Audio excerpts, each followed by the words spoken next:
declare numbers, and that is something which the market would definitely take a cue from. Meanwhile, Quess Corp declared numbers overnight. The stock is up 10%.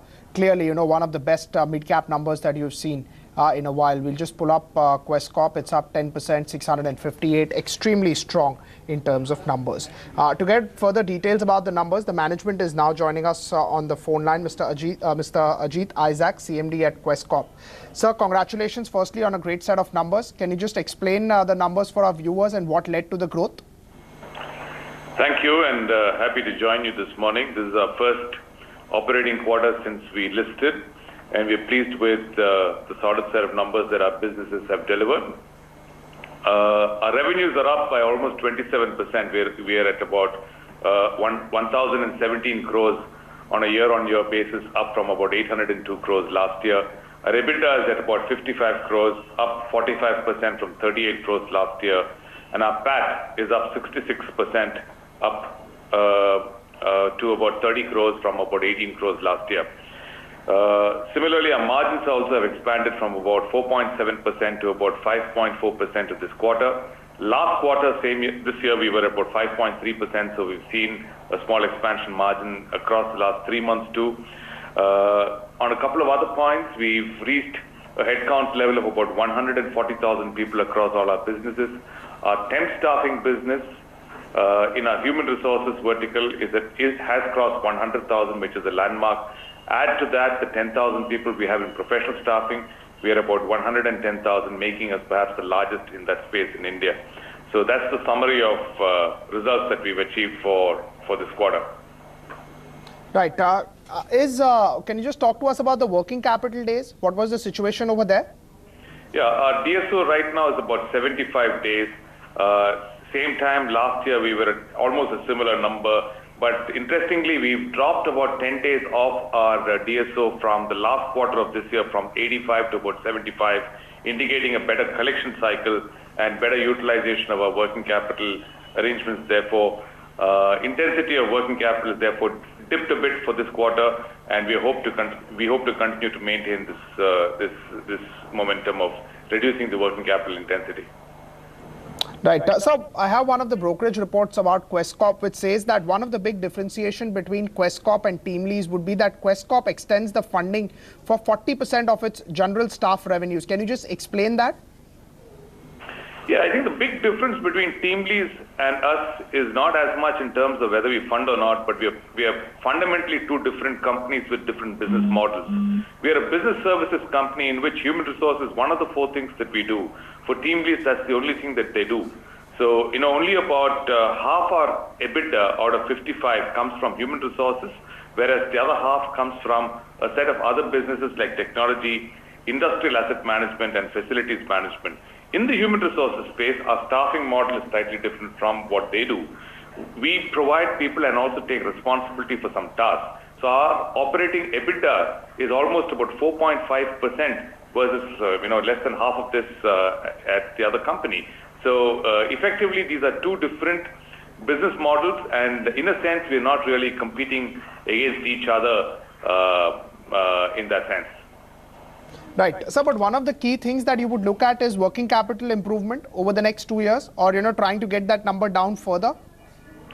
Fundamentally, when, you run a business, working capital is one of the dimensions of issues that you'd want to work with.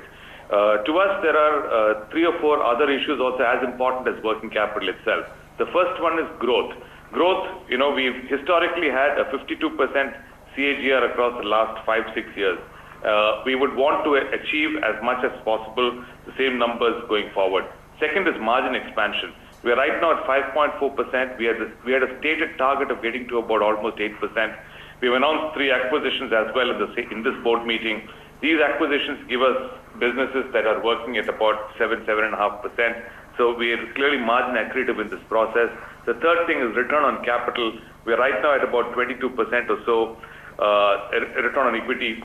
So, these are the issues that we want to really focus on, and cash collection is another thing as well. So these are the four or five big metrics that we will drive.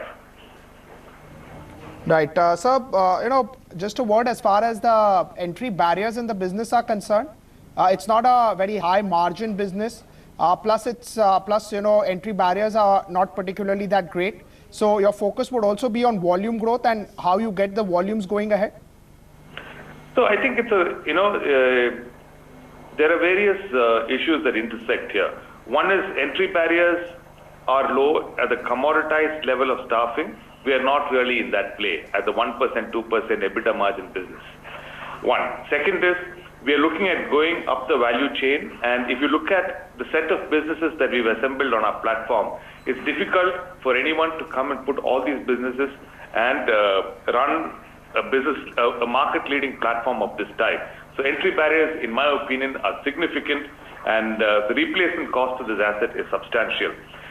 If you look at each of our businesses, professional staffing, we're number one in India. In general staffing, we're getting there. If we cross 100,000, we're within striking distance of being number one. In the industrial asset management, we're number one. In training and development, we are among the leading partners to the government as a public-private partnership provider. We have 65 centers working in India. We train 15,000 people in India today. In facilities management, we have about 150 million square feet of space that we manage, employing almost 25,000 people. So the fact that you can have so many market-leading businesses on one platform increases the hurdle rate for anybody to put this together, making entry more difficult. So that's a little long-winded answer to your question about, the easiness to get into each of these businesses. Right. So also there is some, customer stickiness in your business. So if somebody would be happy with your business, he would tend to stick with you irrespective of a little bit of price increase or, changes in services? I think so, because we are an annuity business. Service quality is important. While price is important in India, it is not the absolute decision point for any client. Service quality, attention of management, domain capability, ability to scale up and down whenever required, the use of technology, the cost to serve, span of people in terms of how many FTEs that we've got to associate. So all those factors come in. So stickiness with clients is significant for us, and you will realize that when we are growing 50% year on year, one of the things that's very important is that you're not losing existing clients. As acquisitions are concerned, how important part will it be? Earlier you have grown via acquisition before you got listed. Will that continue to be one of the key strategies? Well, we've always used acquisitions to get into a new geography or get into a new line of business. Of our total business, only about 20% of our revenues actually come from acquisitions. The balance 80 comes through inorganic growth, actually. So the 3 acquisitions that we've announced yesterday are very strategic in nature. One, CompTel, it gives us a new business in a new geography. We are in professional staffing in Singapore. We are hopeful that we can use that platform to grow in the Pan-Pacific region. The gentleman who's founded the company and who runs it, Vasudev Gopal, is a first-class entrepreneur. Terrific pedigree he's got. He's an IIT, IIM engineer, MBA. Been running this company for the last 17, 18 years. Built it to a market-leading position. Number 1 in Singapore with 1,400 associates. Delivers with the present run rate is close to about $100 million per year, 7-8% margin company. We're very happy with this acquisition and the management team that we're getting with Vasu, and we hope to build on this in the future. Second one is Terrier. Terrier is a security services and man guarding company promoted by Captain Ravi. Very reputed company in the south of India, 27 years old. So you'll notice these are all businesses with solid vintage. These are not turnaround assets. These are running profitable businesses. Together, they will add almost about 700 crores of revenue to us, about 50-55 crores of EBITDA, and they are both EPS accretive and margin accretive to our business.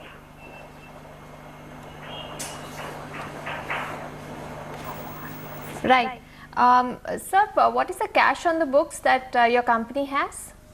So we had raised about almost 370 crores of capital outside the issue expenses of 30 crores. So our IPO was about 400 crores. So we have apportioned about almost 80 crores of cash from that. We have close to about 400 crores of cash on our books.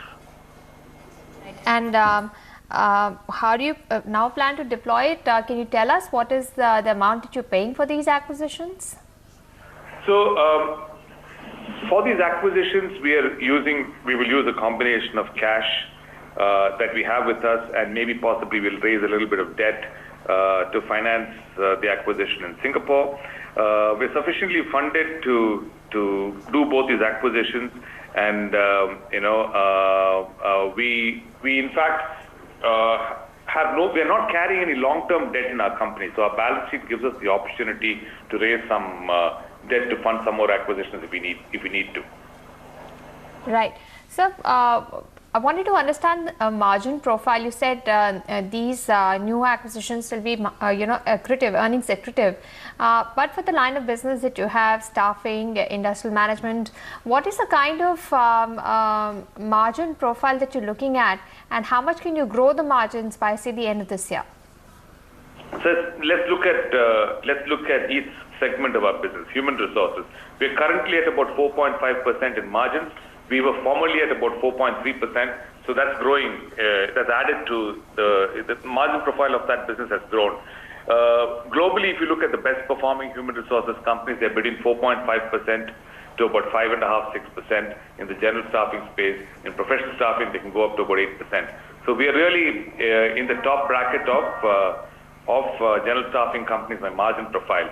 As a business services company, our target is to be at 8%. At 8%, we will be among the market-leading players globally in terms of our margins.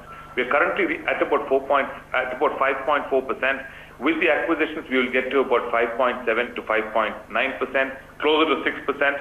And with some margin expansion that will come from existing business, we know we have the capability to drive them to work above 6, maybe 6 or 6.5%. So we're still 100 basis points short of the target that we've set for ourselves, but we've got time to work on that. Right. You'd also started a logistics company for your e-commerce clients. Can you tell us what has been the pickup there, and what is the outlook?